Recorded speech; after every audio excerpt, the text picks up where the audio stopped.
The Indie Lounge is brought to you by Flightline Financial, pilots helping pilots with their financial needs, and Lexard Capital Management, a real estate private equity firm. Hello and welcome to Season 3 of the Indie Lounge. Yes, we are on Season 3. I'm your host, Mandy Del Rio, and our guest today is feature film director, writer, and producer Jack Thomas Smith. Jack is also the executive producer of the Indie Lounge. So Jack, welcome. Thanks for having me on again. It's always a pleasure. So yes, we've had you on again. We have kind of a new audience now, so I want to introduce you, do some recaps, talk about some fun stuff. Awesome. And, your new latest developments. So let's start. You've written, directed, and produced 2 feature films. Correct. That have both gotten distribution, which congrats to you. Thank you. Yes. And one of them the first one was Disorder. Yes. And what year was that? Well, Disorder was originally released in 2006 by Universal Vivendi. They released it nationwide on DVD. It was in every Walmart, every Hollywood video, Blockbuster, all that. And then in 2007, Warner Brothers released it on pay-per-view. Okay. So that's going back a little ways. That's great. But recently, Disorder's just been released on digital HD for the first time by Monarch Films. So it's awesome. You can actually see it online now. It's funny, when Disorder was originally released, it was back in the olden days when there was a thing called video stores. Right. So and things were shot on film. Yes, yes, exactly. Dinosaur that is film. Yeah, which I loved. But me too. Disorder was shot on Super 16. So, right. yeah, That's great. So now it's in the modern age. Okay. And you can get it online at Amazon Prime and Vimeo and Awesome. Of Guide, and there's all different places. Okay, great.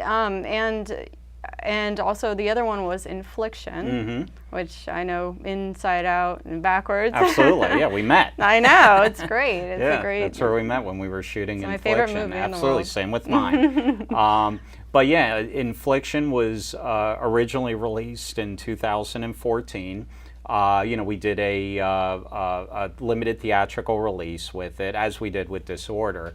But with Infliction, we did a limited theatrical release, and it was released on DVD and VOD and digital HD by Virgil Films and Entertainment. They're the same company that released Super Size Me. So we did that, and then what's going on right now with Infliction is now it's the TV aspect of the release. It's now available on cable VOD, Time Warner, Comcast, RCN, all the major cable distributors all over the country. So I'm busy promoting that right now. Right, and also a relatively new distribution channel that's like Netflix. Oh yeah, I forgot to mention that. Which is one of our favorite channels now. Yeah, Fright Picks. Yeah, thanks for reminding me on that. Yeah, it's very cool that it's on Fright Picks, and I mean it's also available on Amazon. Right. And Vudu, Walmart, all that. So, and it's you can get Infliction, the actual physical DVD at FYE stores, which is cool to go into a Saturday matinee or an FYE, and there it is sitting on the shelf. That's awesome. But Fright Picks, that's really cool. And actually, a friend of mine just the other night, Purple Pam. She's a rock, Pam. She's a rock singer in New York, and I'll give her a shout out. Yeah. And she did a song for Infliction, did a song for Disorder. We shot music videos for both. And it was just ironic. The other night, she sent a photo to me. Hey, I'm watching it on Fright Picks right now. So anyway, it's very cool. It's very cool. Yeah. And you have a new website now.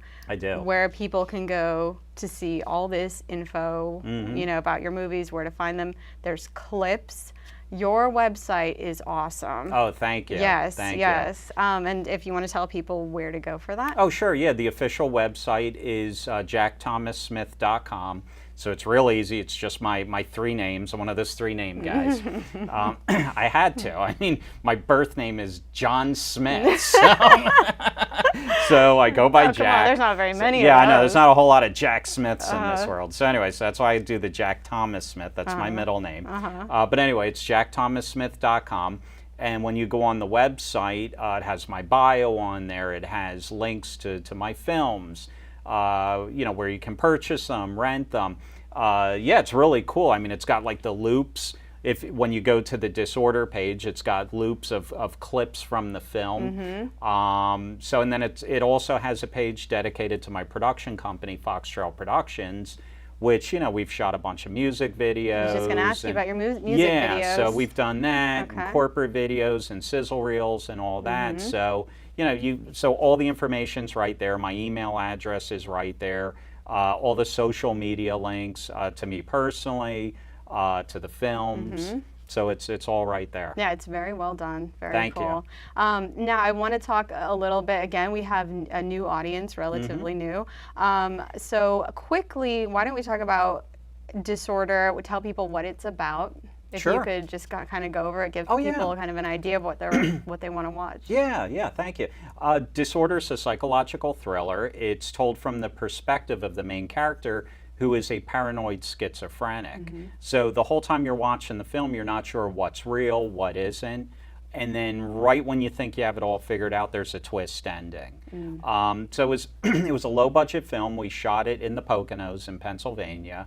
And like I'd mentioned earlier, we got very lucky with it, that we made this little indie film, and it got picked up by Universal Vivendi. They put it out in all the major outlets. Well, they wouldn't just pick up anything. It's actually a fantastic film. Oh, thank you. Yeah, thank absolutely. You. But yeah, and it's kind of got that Brian De Palma, Hitchcock vibe to it, So yeah, it was just an amazing experience. And for an indie film, it was a 61-day shoot, which is unheard of in the indie world. Usually indie films, it's like a week, 2 weeks. But my crew was awesome. The director of photography, Jonathan Belinsky, did an amazing job. Lead actor, Darren Kendrick, was fantastic. And he's done amazing. I mean, Darren's been in a ton of stuff since Disorder. He's been on Heroes. He's been, he was the ice creature. The ice monster in Thor, right? Thor. Yeah, They designed the creature after Darren. That's you so know, cool. So it was The really soundtrack too is quite notable. Yeah. Joel. Yeah, Joel Goodman. Yes, the composer. I mean, so yeah, we just had such a great team on it. Our editor Gabe Friedman did a great job. So yeah, I love give a shout out to everyone. Sound designer Roger Licari. So anyway, a lot of great people on it. Yeah, definitely, and it shows. It's fantastic, and like you said, it was shot in Blairstown. Yes. We have to mention the Friday the 13th connection. Absolutely, yeah. One of the scenes there was right on Main Street in Blairstown, which is where they shot some of Friday, the original Friday the 13th. Which I happen to know is one of your favorites. Oh, I love that movie. Yeah, I love it. Yeah.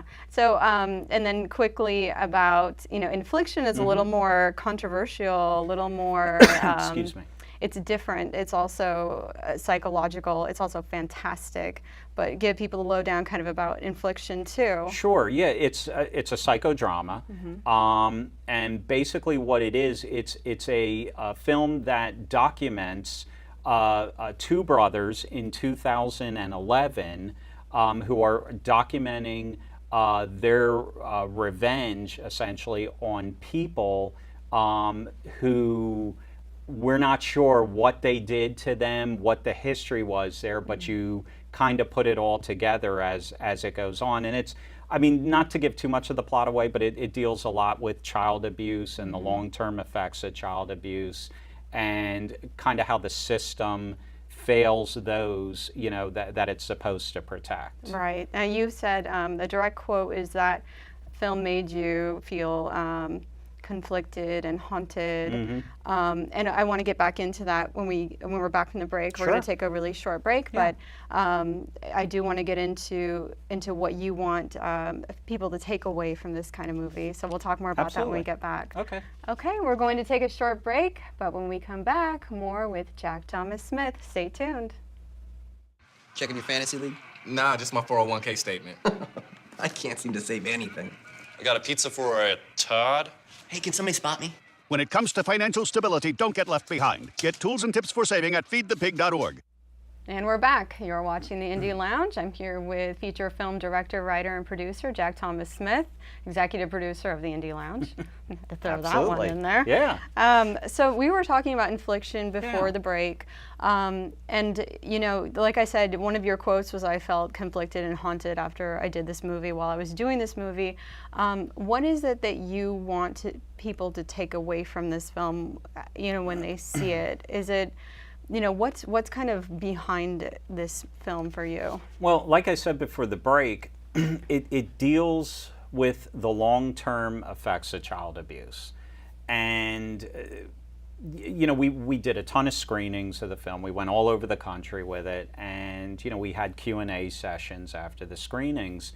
And it was amazing how this film hit people. And at some of the screenings, you know, there were people that, you know, they would raise their hand and say, I just want to let you know, I was a victim of child abuse, and this film really spoke to me because it almost gave the victims a voice. Mm-hmm. And I know, you know, like I said, doing these screenings and speaking to audience members who talked about their experiences with, you know, their own horrors of child abuse, the one thing that always escaped them was that they couldn't get closure.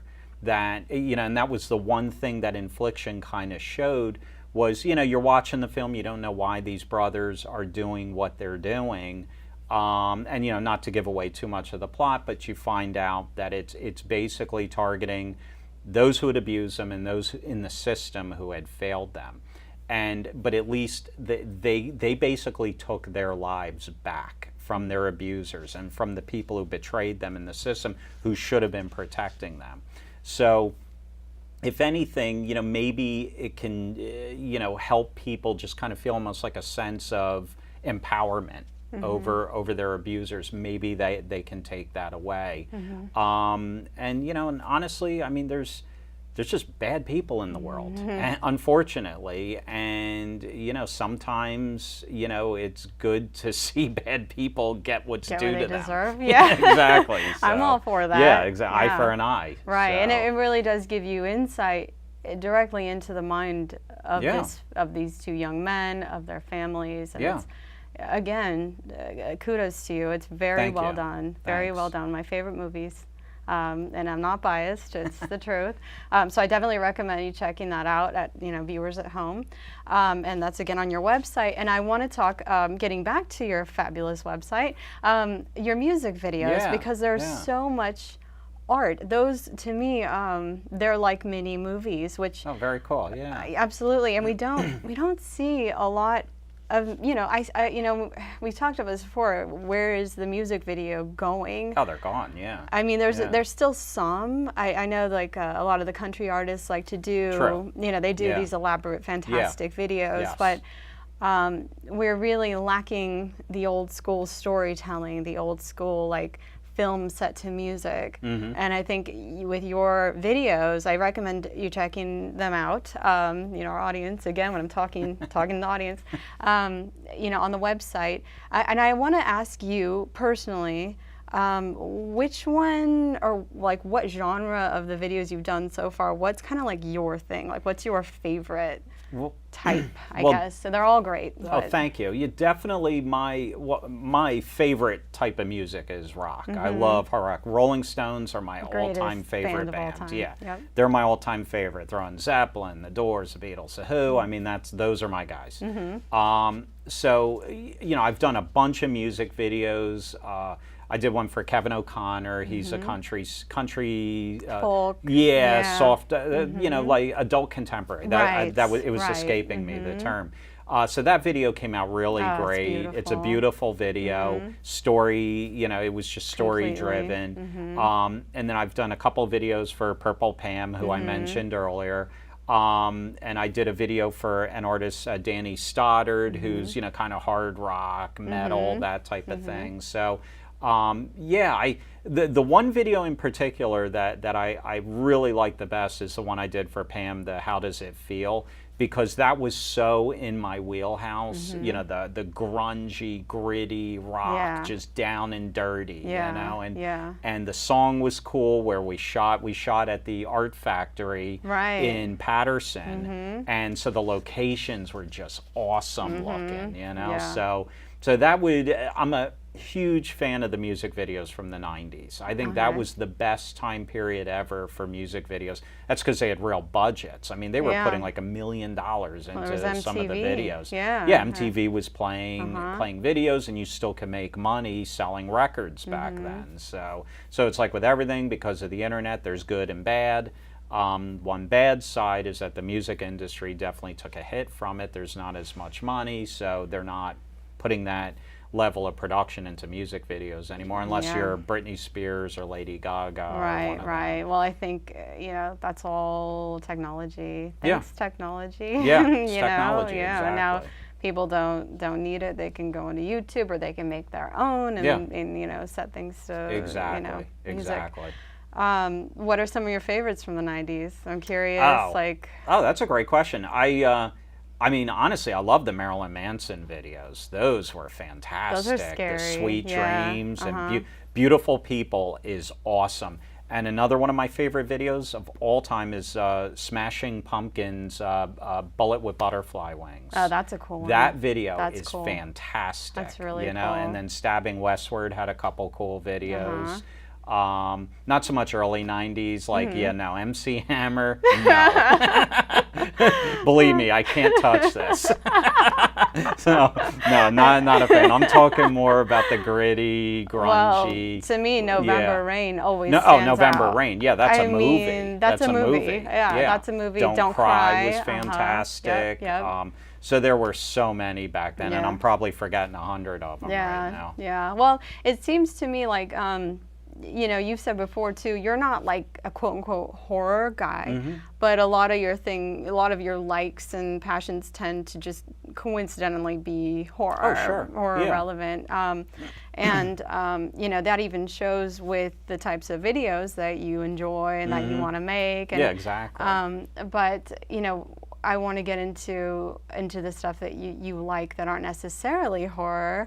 You know, have you thought about making, you know, other films ideas, or, you know, do you want to just do horror, or are you in the market for other types of films? No, I actually have a couple projects I'm trying to develop.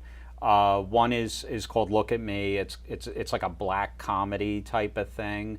And really what it deals with, it deals with the whole narcissistic society that we live in right now, where, you know, if someone, it's like the commercial we saw, just because you take a selfie in the kitchen, you're not a model. Yeah. You know? I was just going to say, hold on, I'm going to get my camera for this, and we're going to take a selfie while we're talking about this. Exactly, yeah, we'll be models now. Snapchat or Instagram. Yeah, whatever it is.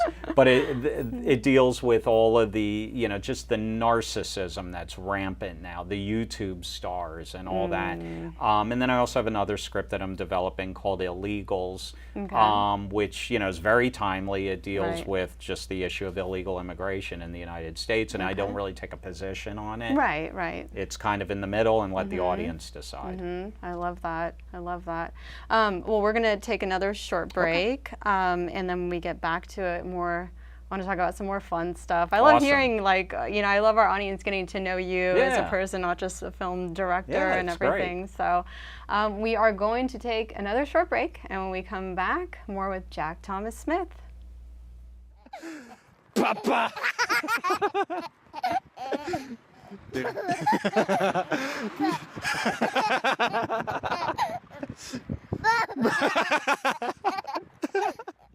Welcome back to the Indie Lounge. I'm Mandy Del Rio. We're here with Jack Thomas Smith, feature film director, writer, and producer.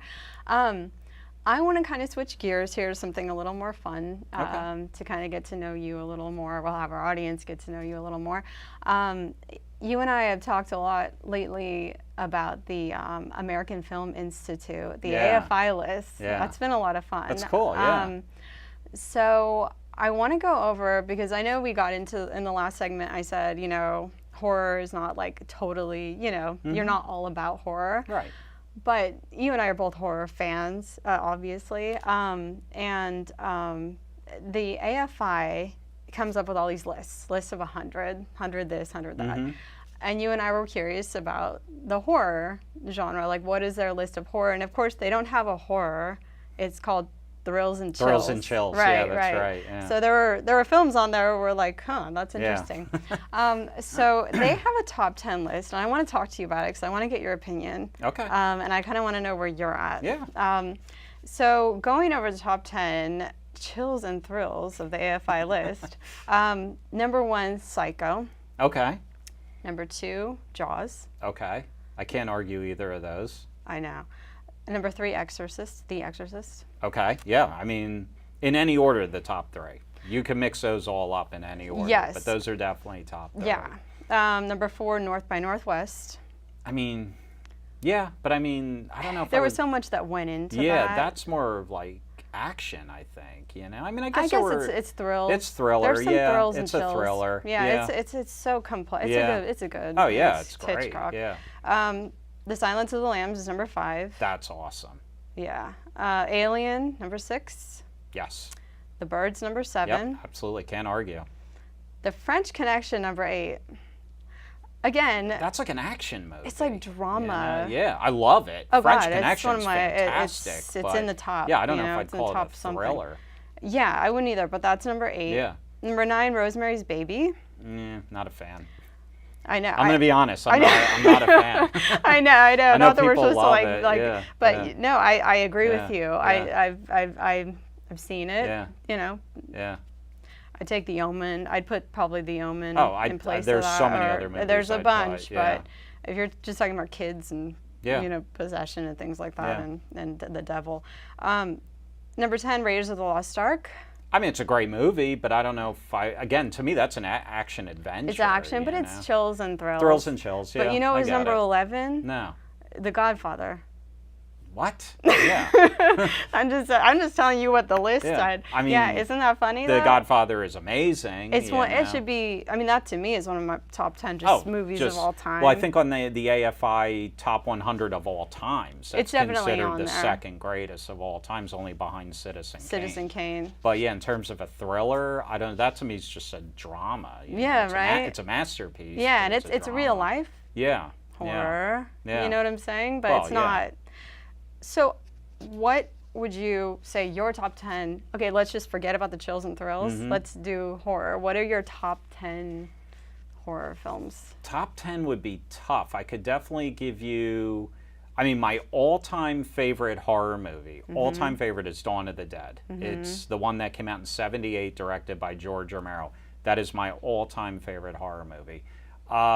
I mean, in terms of rank, I'll throw some out there. I would go The Thing, John Carpenter's The Thing, not the remake. That one was a remake from the 50s, but I'm talking about the one in the 80s. It's the middle one. The middle one. The Thing, Halloween. I mean, The Omen is up there. What about The Exorcist? Oh, The Exorcist, yeah, the original I think that's Night of my the Living Dead. Scariest movie. The Exorcist is phenomenal. For me, that's number 1. Yeah, that's definitely up there. Yeah. Night of the Living Dead, the original one, is fantastic. Yeah. Fantastic. I mean, it started everything. The whole thing with you the can't zombies. have Walking Dead without Night of the Living Dead. That's right. Yeah. So, but yeah, I'm a big fan of the 70s horror flicks. too. Texas Chainsaw Massacre, Friday the 13th. You can go the original Nightmare on Elm Street. So yeah, and I like Fright Night. Fright Night's great. One of my favorites. Yeah, Zombieland's great. I love Zombieland. Yeah, I mean, it's Zombieland's like a awesome. comedy horror, but I love it. You know, What's the one with Simon Pegg too? The English one. Oh, Shaun of the Dead. Shaun of the Dead. Shaun of the Dead is great. fantastic. Yeah, that's really funny. But to me, Jaws, I do consider Jaws a horror, It's and a that's monster one of my movie. like it really is. Absolutely. You know what I was surprised about is that The Shining. Oh, I can't believe I forgot to mention The Shining. Yeah, Yeah. The Shining's fantastic. Yeah, that's probably one of my how's top that not in 5. the top 10, you know? It's number 29. Yeah, see, I would have put that ahead of Rosemary's Baby. Well, me absolutely. too. Night of the Living Dead is 93. Yeah, that's crazy. Carrie's 46. Yeah, that movie's amazing. Yeah, but I would put Night of the Living Dead before even Yeah, that. But I agree. The Godfather's scarier than The Shining. I mean, come on. Maybe real life horror. I know but that yeah, exactly. So you know, we get into that, and then oh gosh, there's this really great one. It's a great one. I have to quiz you on this. So Okay. they also have quotes, and you and I are big on quotes, but mainly like Goodfellas. I think we've It's had my all-time entire favorite movie. me too. Yeah. And I think we've had entire conversations where it's just quotes from Goodfellas. Yeah, but this is family viewing. Yeah, I know, right? No, that's why we can't. Right? All right, we're gonna We keep couldn't. it. We're gonna keep it. You know, rated G here. So, I am gonna ask you, what do you think? Because I know you're a movie buff. Yeah. What do you think the #1 movie quote is of all time, according to AFI? #1. Oh my God, the #1. I mean, for me, it would be Tommy in Goodfellas. What am I, a clown? Yeah, You think I'm I a know. clown? That would be me. Uh-huh. But AFI, I mean, it could have been. Just think of the #1 quote that has been quoted. I made him an offer he couldn't refuse from The Godfather. That's really good, and I think that's #2. So then #1 could have been Casablanca. What does he say? Of all the gin joints, she had Of all the places something. she had I know I'm butchering it. #1 movie quote of all times. May All the force time. be with you. No, that's in there. Okay. All time. I give You're up. gonna kick I'll yourself. be back. No, that's Go in ahead, there, but make that's not my it. day. No, we're just gonna keep I going. know. I'll just keep going. No, you're gonna kick yourself. Okay. Frankly, my dear. Oh yeah, there. Yeah. How did I forget that one? Yeah, yep, Gone with Gone the with the Wind. Wind. Yeah, Yep, yeah. absolutely. There's That's a bunch awesome. from there. Yeah, I love that movie. That's another one of my. That's in It's one of my amazing. all-time Yeah, favorites. Yeah, it's a masterpiece. I Yep. think AFI, when they counted down the top 100, it was Citizen Kane was #1, Godfather was #2. I think 3, I want to say, was Gone with the Wind. No, I'm sorry, 3 is Casablanca. 4 was Gone with the Wind. 5 was Wizard of Oz. And I think I'm getting into like 6 was The Graduate. 7 was On the Waterfront. Something I'm like sure that, I'm and off. It's a Wonderful Life is Yeah, on, It's a which Wonderful is one of my Life. And favorites. Some Like It Hot's Yeah. up there. Some and Like It Hot is the #1 comedy. Yeah, that's which, #1 that's comedy, which I get. appropriate. Yeah, I agree with that. Yeah, that's great. Yeah. It was kind of before its time. Oh yeah, that movie. absolutely. You know, also something a little bit, and we only have a minute here. Personally, I know you're a history buff. Yeah. And I know just, oh my gosh, I learned so much from you, which is great because I love history too. But I have to know this one question, and then we're going to wrap up, and you can go over your website again. If you have to direct or make one movie about someone in history, who would it be? Oh my Not God. now. Not now with all the circus of what's going on politically. Forget about it. Historically? Yeah, like historically. Oh my God, that is a great question. There's just so many people throughout world history. Andrew Jackson was interesting. Teddy Roosevelt was fascinating. Ronald Reagan was fascinating. Harry Truman. There's just so many How about many the dark people. side? Good God. We talked about that family that no one really ever talked about, that crazy family in the Midwest in the 1800s, that they were luring people into a cabin and killing them. And yeah, I don't remember their names. I can't remember their names either. Okay, but so there's something like that. Didn't you say like something that. about Lizzie Borden? Oh, and Lizzie Borden. Yeah, There's so many. Okay, Yeah, politically. so we're thinking, and I know. Yeah. Anyway, I had to know. I just wanted Yeah, to that's right. to I ask forgot you that. about I never Lizzie Borden. sprung that on Yeah, you, no, so that's I'm awesome. curious. Okay, so as far as we're going to wrap up, but any upcoming projects you can tell us about real quick? Real quick, I've got a comic in development. Mm-hmm. It's like a horror comic that I'm doing with Mike Lilly, who is a Batman artist. Mm-hmm. It's coming out awesome, so hopefully that'll be out sometime next year. Okay. And I've got a couple other film projects in the works, just a matter of getting financing. Okay, awesome. So go to jackthomassmith.com. That's right. Check him out. He's fantastic. I can vouch for him, and I love your work. I paid I'm her your to say that. biggest fan. Yeah, we'll talk about that after the show. So we are going to wrap up now. This wraps up our first episode of season 3. I cannot thank you enough for coming on the show. Thanks for having me on. Absolutely. It was a blast. Yes, it was. So you go to my website is indieloungetv.com. You can follow me on Twitter at indieloungetv. And you can like me on Facebook, Indie Lounge TV. And also you can follow Jack on Twitter What is your Twitter Oh, handle? the Twitter's at Jack T. Smith 1. Okay. And the Instagram is Jack Thomas Smith Official. Yes, and we also have an Instagram for Indie Lounge TV as well. Go to Indie Lounge TV. Thank you again. This was so much fun, and I hope you enjoy the show. Take care. We'll see you next time.